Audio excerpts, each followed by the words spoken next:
প্ৰসংগ অসমৰ twin tower আচলতে ক'ত হ'ব কিমান মহলীয়া হ'ব টুইন টাৱাৰ মুখ্যমন্ত্ৰীৰ কথা কিমান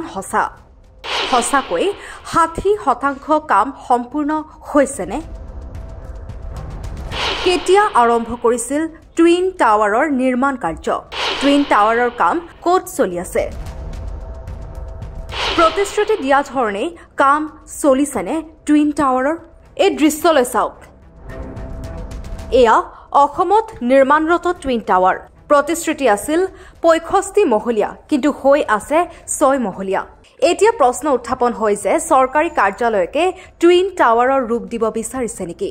যিহেতু ৰাজ্যত চলি আছিল এডভান্টেজ আসাম 2.0 ৰ বিনিয়োগৰ কথা তাৰ মাজতে কিন্তু বিৰোধী আৰু দল সংগঠনে উত্থাপন কৰে এডভান্টেজ আসাম 1.0 দিয়া প্ৰতিশ্ৰুতি আৰু MOU স্বাক্ষৰৰ কথা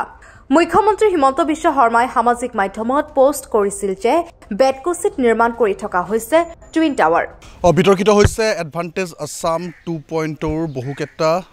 যেহেতু ইতিমধ্যে বহুকেইটা বিনিয়োগকাৰী কোম্পানীয়ে দাখিল কৰিছে তেওঁলোকৰ ধনৰ পৰিমাণ কোনে কিমান ইনভেষ্ট কৰিব অসমত এডভান্টেজ আসাম 2.0 ৰ বাবে কিন্তু তাৰ সমসাময়িকভাৱে কিন্তু এডভান্টেজ আসাম 1.0 যিসমূহ প্ৰতিশ্ৰুতি আচলতে প্ৰদান কৰিছিল চৰকাৰে তাৰ ভিতৰত এটা লক্ষণীয় আৰু উল্লেখযোগ্য এটা প্ৰতিশ্ৰুতি আছিল টুইন টাৱাৰ আৰু টুইন টাৱাৰ ইতিমধ্যে নিৰ্মাণ কাৰ্যক লৈ বহুকেইটা বিতৰ্কিত মন্তব্য ইতিমধ্যে প্ৰকাশ পাইছে আৰু তাৰ লগে লগে কিন্তু মুখ্যমন্ত্ৰী হিমন্ত বিশ্ব শৰ্মাই কিন্তু তেখেতৰ ছ'চিয়েল মিডিয়া যোগে কিন্তু ইতিমধ্যে টুইন টাৱাৰ বেডকুচিত যে নিৰ্মাণ হৈ আছে তাৰ এক ফটো সহকাৰে তেওঁ সামাজিক মাধ্যমত ইতিমধ্যে জানিবলৈ দিছে আমাৰ মাজত উপস্থিত আছে একত্ৰ যুৱ পৰিষদৰ সাধাৰণ সম্পাদক ডাঙৰীয়া গতিকে আপোনাক পোনপ্ৰথমে আমাৰ চেনেললৈ স্বাগতম জনাইছোঁ আৰু কি ক'ব যেহেতু টুইন টাৱাৰৰ এই বিতৰ্কিত মন্তব্য কিন্তু এতিয়া চাৰিওফালে কিন্তু প্ৰকাশ পাইছে আচলতে এই চৰকাৰখনে বুথ কমিটিৰ এটা মানে কাৰ্যালয় মুকলি কৰিলেও তেওঁলোকে ভূমি পূজনৰ পৰা আদি কৰি চব পাতে এতিয়া টুইন টাৱাৰ কেতিয়া ভূমি পূজন পাতিলে টুইন টাৱাৰ কেতিয়া মানে শুভ উদ্বোধন যিটো কামৰ উদ্বোধন কৰিলে কেতিয়া কৰিলে আমি গম নাপাওঁ এইটো খুব আচৰিত কথা আশ্চৰ্যজনক কথা খুব আচলতে এইবিলাক খুব লাজ লগা কথা আমি অসমখনৰ উন্নতি বিচাৰোঁ আমি চৰকাৰে যিবোৰ ভাল কাম কৰি আহিছে প্ৰতিটো সময়তে আমি একত্ৰিত যুৱ পৰিষদৰ ফালৰ পৰা আমি নদী আৰু নাৰী জাগ্ৰত শক্তি অসমৰ ফালৰ পৰা আমি সদায় তেখেতসকলক ধন্যবাদ দি আহিছোঁ কিন্তু অদ্ভুত নাভূত কিছুমান পোষ্ট দেখিবলৈ পাওঁ সেইবিলাকে আমাক ব্যৰ্থিত কৰে এতিয়া আপুনি তাজমহলৰ সদৃশ এটা ঘৰ বনাই যদি তাৰ আগত তাজমহল বুলি লিখি দিয়ে সেইটো জানো তাজমহল হ'ব সেইটো হয়তো আমাৰ খুব তীক্ষ্ণ বুদ্ধিৰ মুখ্যমন্ত্ৰীও জানে আৰু এইটো কেনেকুৱা ধৰণৰ প্ৰচাৰ কৰিলে এই প্ৰচাৰটোৱে মই ভাবোঁ গোটেই এডভান্টেজ আসাম 2.0 ৰ একেবাৰে যিখিনি তেওঁলোকে কৰিছিলে যিখিনি তেওঁলোকে মানুহ মাতি আনিছে এইখিনি ক্ষেত্ৰত মই ধন্যবাদ দিওঁ যে ইমানখিনি ৰথী মহাৰথীক একেলগে তেওঁলোকে গুৱাহাটীলৈ মাতিছে সেইটো হিমন্ত বিশ্ব শৰ্মাক মই সেই পক্ষে মই ধন্যবাদ দিছোঁ কিন্তু সেইটো হোৱাৰ পাছত মানে বিয়াখন পাতি পিছদিনা বিয়াখন ভাঙি দিয়া নিচিনা কামটো কৰিলে ইমান ধুমধামেৰে পাতিলে ইমান ধুনীয়া অনুষ্ঠান কৰিলে এই টুইন টাৱাৰ যিটো বস্তু নাই হোৱা যিটো সময়ত মূল্যবৃদ্ধিকে ধৰি বিভিন্ন সমস্যাই অসমক গ্ৰাস কৰিছে সেইটো সময়ত এনেকুৱা ধৰণৰ মানে সপোন লগা কিছুমান টুইন টাৱাৰটো জানো তেনেকুৱা হোৱা বস্তু টুইন টাৱাৰৰ এটা কনচেপ্ট বেলেগ আছে আগতে মই যিমান দূৰলৈকে জানো সেইটো কোনোবা বেলেগ মুখ্যমন্ত্ৰীয়ে উদ্বোধন কৰা এটা ঘৰ আছিল 2016 চনত আচলতে সঞ্চালকৰ কাৰ্যকালৰ কাৰ্যালয় হ'ব বুলি আচলতে তৰুণ গগৈৰ দিনত 2016 চনহে মুকলি কৰা হৈছে গতিকে মই সেইটোৱে ক'লোঁ তাজমহলৰ সদৃশ ঘৰ এটা বনাই যদি তাজমহল বুলি আমি লিখি দিওঁ সেইটো জানো তাজমহল হ'ব কেতিয়াও নহয় তাৰ যিটো বস্তু গ্ৰহ দিয়া হয় তাৰ এটা নিজস্ব সন্মান থাকে গতিকে এতিয়া KFC আপুনি যদি চায় KFC আপুনি ভিন্ন ঠাইত KFC পাব কিন্তু KFC যিটো ব্ৰেণ্ড সেইটোতো বেলেগ বস্তু গতিকে আপুনি হোটেল এখনৰ সন্মুখত KFC বুলি লিখি থ'লে কলিতা ফুড কৰ্ণাৰে বুজিম আমিতো অৰিজিনেল KFCটোৰ কথা নুবুজিম গতিকে এই কলিতা ফুড কৰ্ণাৰ দৰে কাম ইমান ভাল চৰকাৰ এখনে কৰিব নালাগে যিহেতু তেওঁলোকে ভাল বুলিয়ে কয় আমি ভাল বুলিয়ে কৈছোঁ আৰু বহুত বেছি ক'বও নোৱাৰি দেই কাৰণ তেওঁলোকে বৰ বেলেগকৈ লাগে